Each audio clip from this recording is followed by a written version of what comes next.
Bom dia, boa tarde, boa noite, sejam bem-vindos a mais um vídeo aqui no canal.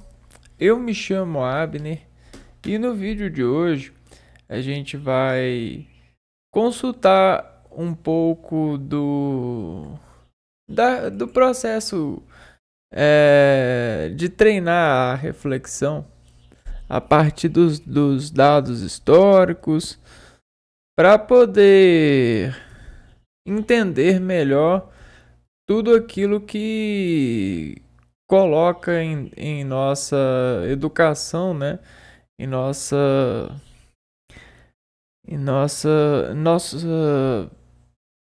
capacidade de desenvolver essa, esse serviço em comum, né? Essa unidade de se entregar à vida a partir dessa edificação, né? Levando em conta os processos que já foram vividos e acertando eles nas nossas contas de viver no presente, né? Então, com o passado histórico, a gente tem muitas coisas que aconteceram e precisam ser contadas para que elas sejam levadas em conta dentro dessas formações que a gente tem nessa nessa interpretação de viver e de buscar toda essa força da vida que já foi, que é e que vai ser a partir do que a gente faz reflexão, né? Reflete antes de escolher, antes de tomar uma decisão, né? Então a gente tem uma coleção de decisões que foram tomadas. E por que a gente tomou essas decisões? A gente que eu falo é sacrificando o que eu sou, o que eu fiz para empreender no que eu poderia ter sido se eu vivesse no passado e fizesse história como os nossos antepassados, né? Usando esse entendimento, essa inteligência, esse poder imaginário para aprender algo sobre disso, colocando a gente nessa imaginação para todo esse edifício de saber, né? Porque fica mais fácil saber e interpretar quando a gente se coloca no lugar de quem fez, interpretou, agiu. Tá? A gente conhece que as ações humanas elas são dadas pela física, pela fisiologia, pela arte do ser humano de procurar sobreviver. Então existe uma coisa muito preciosa que edifica os seres humanos em associações que chama reações associativas. Essas reações associativas trouxeram aqueles valores em edificações precisas, né? As precisões que o homem escreve nas matérias revolucionam as sensações que um dia causou neles, né? A eles. Então o ser humano ele escreve na matéria e em si mesmo essa dominação de reações. Então a reação nesse sentido ela é a mãe do processo da mudança. É ela que faz nascer um exercimento sobre a matéria que vai trazer à luz um potencial de relação mais preciso. E essa precisão, essa preciosidade é o valor que integra a possibilidade de existir, de nascer algo entre nós. Bem-vindo à comunhão associativa, à educação entre as razões de reagir e registrar essas reações para que a partir desses registros haja potencial no organismo de fazer adequações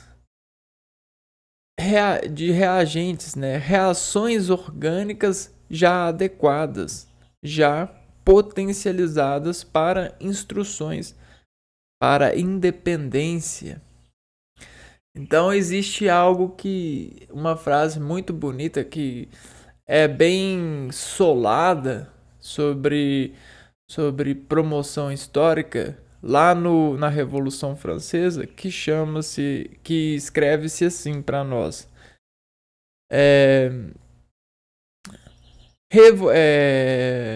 revolução não, independência ou morte, né? Essa frase independência ou morte, ela traz para nós uma motivação de conquista, né? De conquista. Tá? Nenhum território que não se sabe nada, não se tem nenhuma identidade, só existe reações. A reação que é conquistada, que é identificada, que tem precisão, se torna independente e ela sobrevive nessa independência. Ela é vista pela identificação. A gente cria um filtro de identidade para tudo aquilo que era só reação. Então, no início da vida, tudo era deserto, né? E aí Deus disse, haja luz. No início da sociedade, tudo era reações. E o homem disse, haja independência nessa reação. Ou morra tentando, haja identidade, haja luz para a dominação identitária, matéria. Então tá vendo como a gente é filho da obra que diz a Bíblia conter lá no primeiro livro, Gênesis, né? A gente pode até ler aqui rapidamente, né? Gênesis capítulo 1. Vamos procurar aqui. Olha que massa. Como que a história ela dobra a gente sobre as repetições. Então a gente tem reações nossas sendo elevadas à luz, né? Então veja bem.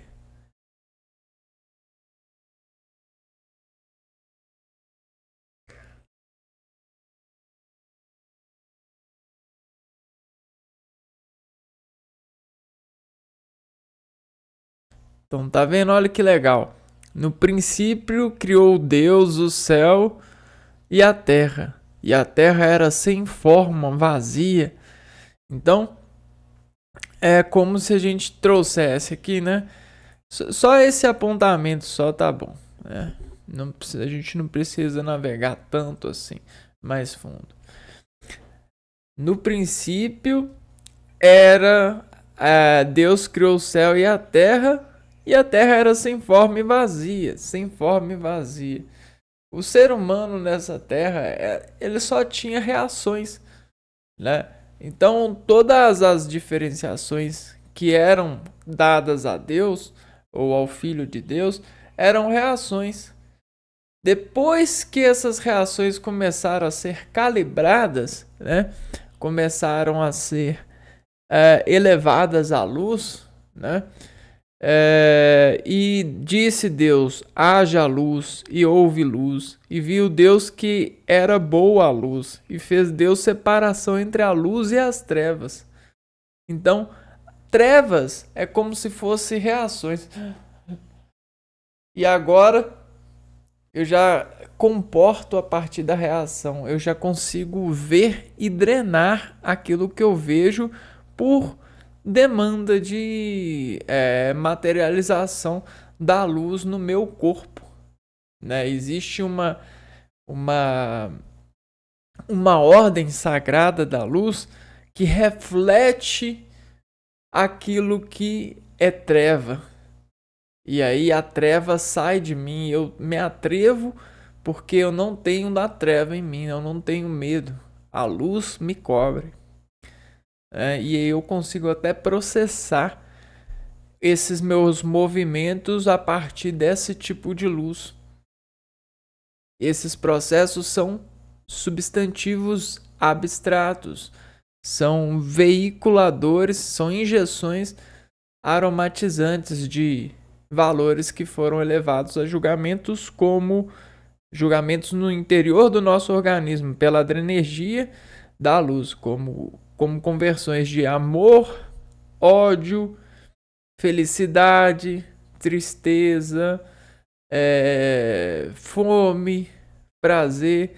E de certa forma, a maioria deles é muito enganado, porque é uma generosidade, é uma multirepartição de luz que faz sistematicamente o nosso organismo interrogar, extrair, aromatizar-se nesse som, nessa mecânica, né, de movimento, né? Então eles são muito enganados, eles enganam a gente demais. A gente passa anos da nossa vida tentando reduzir esse engano, né? Então muitos começam a serem enganados muito pela fome, outros começam a ser enganados pelos amores, outros são enganados pelas conquistas. Então, depois de muito tempo, a gente vê que a gente é muito enganado e a gente cria uma redução, uma conta subtrativa para toda essa enganação. E a gente cria isso a partir das histórias, das marcas. Tudo que estoura a gente no sentido de desarmonia, no sentido de desequilíbrio, cria-se um valor de ressurreição. Esse valor de ressurreição é o quanto o nosso organismo faz a partir dessa historiação, dessa sensação de enganação, para costurar, para ter setas indicadoras de história. Então, bem-vindo à arte da história. Esse é o edifício de história. É facilitar essa civilização no sentido indicativo, né? Você já passou por isso porque existe um espelho para você olhar desse passado, graças à arte dos nossos irmãos de elevar as coisas para a história, né? Então, bem-vindo ao ouro do mundo, ao ouro negro, né? Ou, se preferir, ouro preto, a marca que as trevas fizeram a gente revolucionar para que trouxesse linhas de cortes, linhas de harmonização, né? E aí a gente tem um monte de árvores que nasceu desse processo, né? E aí a gente, né, pode caminhar milhões de anos para frente, mas é isso que a gente vai fazer, porque a gente vai estudar aqui a revolução da agricultura. E essa revolução ela parte de uma reação de um escuro, de um princípio, né? De um princípio indefinido. Então esse R aqui parte de um escuro, de uma treva, né? De um princípio, até que veio a luz. A luz, né? E a luz sobre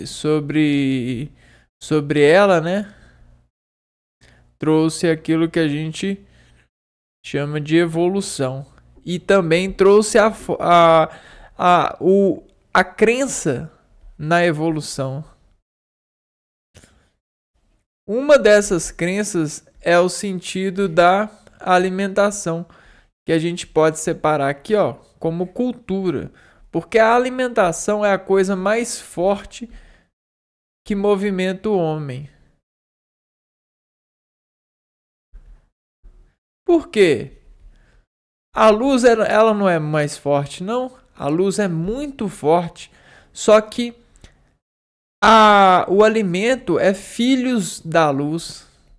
Alimentos são fios descritos precisamente pela luz. É como se os alimentos eles fossem sagrados, porque eles são para nós os remediadores da vida. São aquilo que faz a gente renascer, né?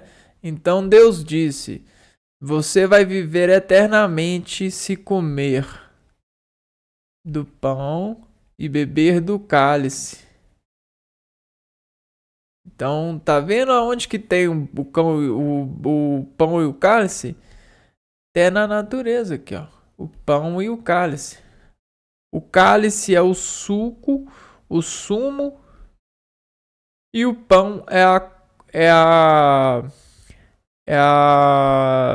harmonia desses fios em costura, né? Dessa massa frutífera que cria-se em harmonia. Só que a gente tem nessa revolução na agricultura que gerou a luz, agora a gente tem uma classificação hierárquica dessa agricultura. O que levou anos de história, o que levou anos de sacrifício, de trabalho. Então, tudo bem, as pessoas que são ricas nesse mundo de hoje, elas filhas do trabalho, né? Hierarquia, classificação, beleza. Existe esse lado potencial clerical, religioso que luta pela registração mantida, né? Mantida nessa cultura, porque a coisa mais sagrada é não faltar, é sempre ter banana, maçã, uva, pera. Claro que no princípio da vida, tudo isso eram potências, eram reações. Hoje em dia a gente tem a imagem dessas reações presas mediante a nossa evolução. Preciosas, né? Não é presas, não, é preciosificadas na agricultura, né? Nesse ritmo de cuidado. Então, agora a gente tem o ritmo de cuidado. Também a gente pode chamar isso de receitas fundamentais. Então, é disso que se trata toda essa glória. Toda essa glória aqui, ó. Então, a Revolução Agrícola não foi um grupo de camponeses que chegou lá e falou assim: olha, a gente vai fazer uma revolução agrícola a partir dessa coisa aqui. Não. Bom, dá para contar-se assim resumidamente, dá. Só que a revolução ela sempre esteve acontecendo na história em tempo integral na vida toda do planeta, porque a revolução, de certa forma, é sobrevivência, né? No sentido mais puro, revolução é sobrevivência. A sobrevivência ela precisa de revolução. Ela precisa da revolução. E aí é ela que afirma a revolução. Só que A sobrevivência da agricultura, quando você adiciona esse adjetivo na agricultura, né? Revolução da agricultura, revolução agrícola, você qualifica, você focaliza a agricultura para esse lado da sobrevivência, né? Então você cria um certo destaque para a agricultura. E aí a agricultura, ela é o movimento dos homens pelo reconhecimento, é a arte de relacionar com a terra, né? Com a terra e tudo que dela fornece alimentos. Então, é basicamente isso, né? A primeira revolução agrícola ocorreu 10.000 anos antes de Cristo. 10.000 anos antes de Cristo. No período neolítico, nessa época da história, os homens migraram do sistema de caça e coleta para a agricultura. Então, ó, 10.000 anos antes de Cristo, caça, coleta. Então, para a agricultura. Como que isso foi possível, né? Olha que genial. O homem ele precisava de caçar e colher, porque ele não sabia sobre o manuseio plantio. Ele não sabia que ele conseguiria dominar a planta com a sensibilidade de que ela ocupa o território, né?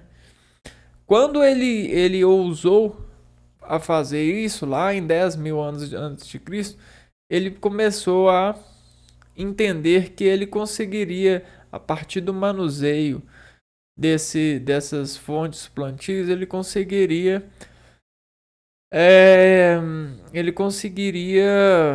fazer nascer alimento, né? Então existe esse lado, né? Então tudo isso trouxe para o ser humano uma paciência investigativa. Nasce aqui o investigador, por crença de que por crença de nascer alimento. Que bacana, né? A segunda revolução agrícola foi um período de mudança no sistema de produção na Europa entre os séculos 18 e 19. Então a segunda revolução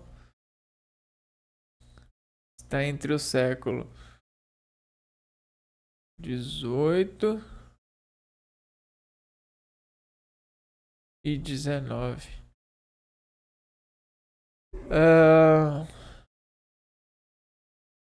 Com o incremento de novas técnicas de plantio. Aqui, ó. Mudanças no sistema de produção. Tá. O que isso releva para nós? Isso aqui é um marco que lança a nota dessas mudanças. Só que essas mudanças sempre esteve acontecendo em escalas menores. É isso que a gente precisa ter em mente. E aí, com isso, houve a marca de nesse século de novas técnicas sendo conhecidas e aprimoradas. Técnicas de plantio. Então, depois de muitos anos, novas técnicas passam-se a vir aprimorar. Revolução agrícola no período neolítico, que vai de menos 4 de 8.000 anos antes de Cristo a 5.000 anos antes de Cristo. O período neolítico foi marcado pelo fenômeno que ficou denominado Primeira Revolução Agrícola. Foi nesse período da história da humanidade que ocorreu o domínio do fogo. Essa mudança possibilitou o início do controle de técnicas para dominar a produção de alimentos. As ferramentas rústicas do período paleolítico foram aperfeiçoadas para a atividade agrícola e por isso que essa fase também é denominada Revolução Neolítica. Além da agricultura, o homem passou a dominar a criação de animais. Os dois fatores foram decisivos para a redução dos deslocamentos em busca de água e alimentos. Então, você tem essa qualidade de vida, né? Até então, as tribos eram essencialmente nômades, caçadores e coletores. Então, olha só. Melhorando a qualidade de vida, eles conseguiram paciência para ficar mais tempo em um território, já que eles não precisavam serem mais coletores, né? Então, eles começaram a praticar essa paciência, né? A paciência do plantio, do cuidado com o fogo, da arte do fogo, da arte do polimento das pedras para poder gerar ferramentas mais apropriadas para os seus trabalhos, isso e aquilo. Tudo isso é muito bonito, né? Revolução urbana e sua origem na Revolução Agrícola. Então, a gente tem uma certa influência da Revolução Urbana, né? O que é a Revolução Urbana? É essa independência, né? É uma certa independência. Independência agrícola. Você só tem uma independência urbana quando você tem um controle de produção agrícola, nem que seja mínimo. As comunidades agrícolas que surgiram no Neolítico deram origem aos primeiros centros urbanos. Então, centros urbanos são locais que podem ter, né, associação de pessoas porque elas conseguem trabalhar em função das suas necessidades em comum. Como deixaram de ser nômades, as tribos se concentravam em torno da atividade agrícola. Esse período é denominado Revolução Urbana. As primeiras comunidades urbanas e autossuficientes começaram a surgir ao sul da Mesopotâmia. Então, vamos lá. Sul da Mesopotâmia.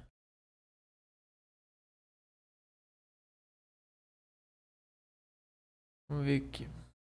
Sul da Mesopotâmia.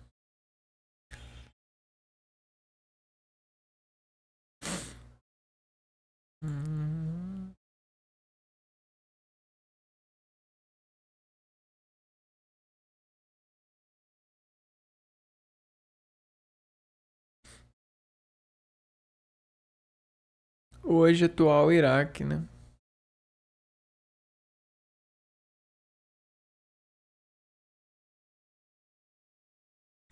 Aqui, ó. Nesse local aqui, né? Mais ou menos por aqui, ó. Kuwait, Iraque. Beleza. Então agora a gente tem um pouco de noção dessa revolução, né? Essas bases de influência. Revolução agrícola contemporânea. E o que acontece hoje, né? Contemporânea. O que essa palavra incorpora, né? Contemporânea é uma base de contemplar aquilo que já tá é uma certa contemplação contemporânea. Então, com esse tempo, a gente tem essa essa relação presente, né? Com, com o tempo presente. A Revolução Agrícola Contemporânea ocorreu com o incremento de tecnologias às técnicas até então aplicadas. Então você soma tecnologias às técnicas aplicadas. O objetivo era aumentar a produção e a produtividade. Os resultados foram obtidos por meio de técnicas como a rotação de cultura,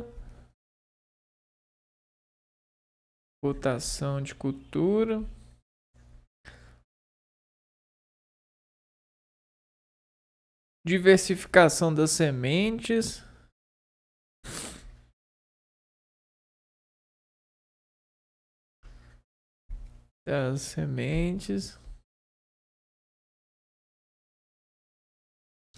equalização do espaço para pecuária, equalização do espaço. O que é equalização? Equalização de espaço. O que é?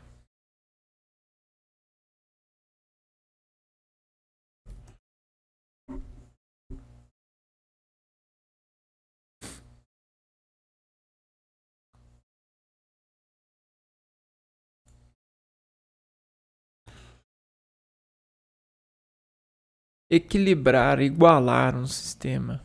Igualar, né? Equalização do espaço é equilibrar o espaço.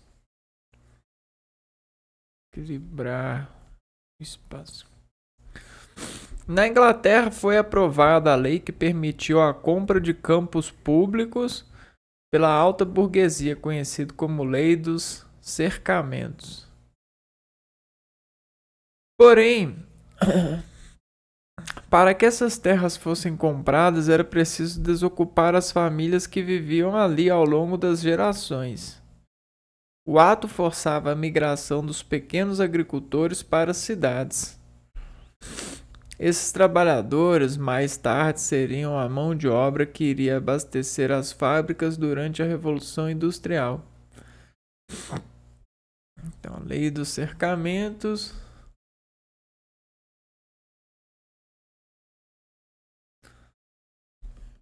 Isso no século XIX. Na Inglaterra.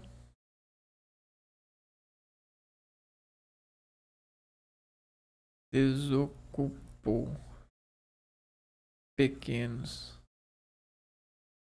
agricultores de suas terras e os levaram à cidade.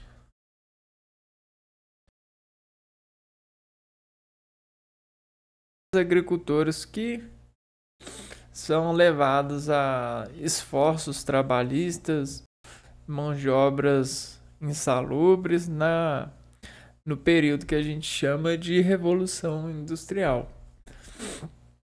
Aperfeiçoamento agrícola também foi obtido por meio de uso de cavalos, que aumentou a produtividade e reduziu a necessidade da força humana empregada desde o plantio até a colheita.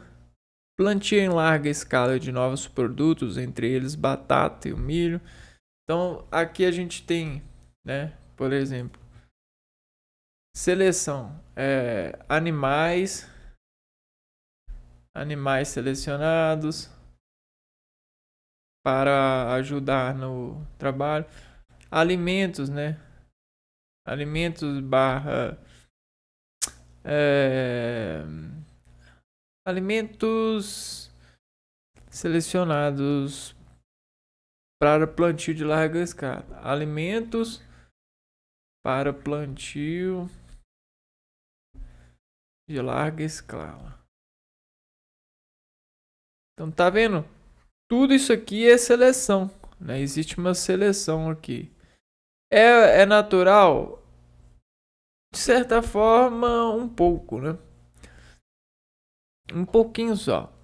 Limitação de terras comuns para pequenos agricultores. Concentração de terras de latifúndio. Então aí, ó.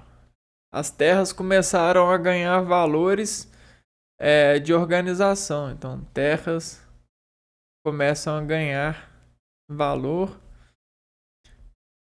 de plantação, né?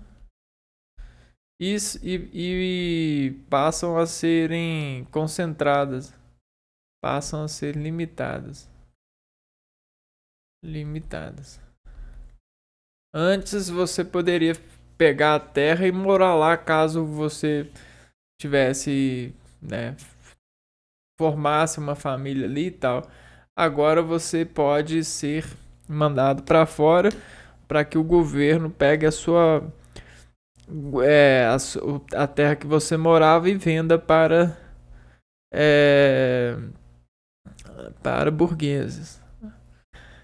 Concentração de terras, latifúndio, clima favorável às culturas de maior acesso.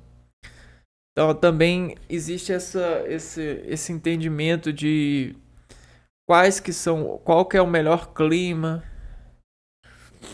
Aumento da atividade da pecuária, melhor rendimento, mudança dos padrões de posse, investimento em pesquisas para reduzir o empobrecimento do solo e produção de nutrientes para enriquecer o solo e garantir produção de alimentos. Então tudo isso aqui, ó, é feito ainda hoje, né, a partir de estudos, né? Você tem estudos todo dia. Todo dia é feito um estudo, uma treva ganha luz. No sentido da área em questão, né? Se a gente está falando de áreas, né? A gente tem comunicação e áreas, né? O camarada ele percebe alguma coisa, pede ajuda para tal pessoa vai lá, pede ajuda para tal pessoa, que pede ajuda para tal pessoa, que pede ajuda para tal pessoa. E quando pensa que não, a gente tem um grupo de pessoas para resolver um assunto que é interessante. Uma treva aqui, ó. Então várias pessoas agora se atrevam para alguma coisa aqui. Por exemplo, ó, esse aqui é o presidente, esse aqui é o professor da faculdade, esse aqui é o aluno e esse aqui é o pai do menino, do aluno. Então tá vendo, ó? De pai para filho, ó. Que pai, filho, pai de muitos filhos, que é o professor, e o pai de todos nesse país. Olha que legal, né? Então todos se atrevem aqui, ó, para desenvolver, para descrever, para solucionar uma trevação, né? Dar a luz ou melhorar a luz, a chegada de luz para esse melhorar ou dar chegada de luz para essa problema que pode ser dado por todos nós, pois apareceu aqui. Um exemplo é problema de saúde pública. Só que a saúde pública ela tem muito envolvimento com a agricultura, né? Então, tá vendo? Hoje, contemporaneamente, a gente tem todo esse sistema de associação que torna uma cultura também, né? Isso é uma cultura também. A cultura da unidade integrativa, né? O pai manda o filho para a faculdade e o pai consegue conversar com o filho, fazendo ele convencer, né, de que consegue melhorar aquilo que ainda já dá à luz, né? Por exemplo, o trabalho do pai. E aí o filho fala: pai, eu vou melhorar, eu vou tentar trazer mais luz para o seu campo de atuação para que eu tenha luz suficiente para brilhar até a nossa próxima, até a minha descendência gostar disso e querer brilhar ainda mais isso nesse mundo, para que ressuscite isso como frutas, né, que nos dão conforto, né, ser um fruto, ser um servidor disso. Aí o filho vai na faculdade, pergunta o professor isso e aquilo, e aí o professor, ele se vê no compromisso de ajudar esse agente. E o professor vai lá, ajuda, e quando pensa que não, envolve o Estado, né? Então todas essas hierarquias estão aí nessa presença, nessa administração. Espero que vocês consigam entender e respeitar essa questão, adquirindo com o passar do tempo melhores receitas de plantar sua importância, sua relevância nessa computação de sobrevivência, né? Até porque a gente estima conhecer o amanhã, mas a verdade é que a gente não conhece. A gente só tem cargas de estima porque a gente brilha um pouco a partir dessa sensação, não é mesmo? Então, beleza, isso foi o vídeo de Revolução Agrícola e a gente se vê no próximo vídeo aqui. Um abraço para vocês e fui!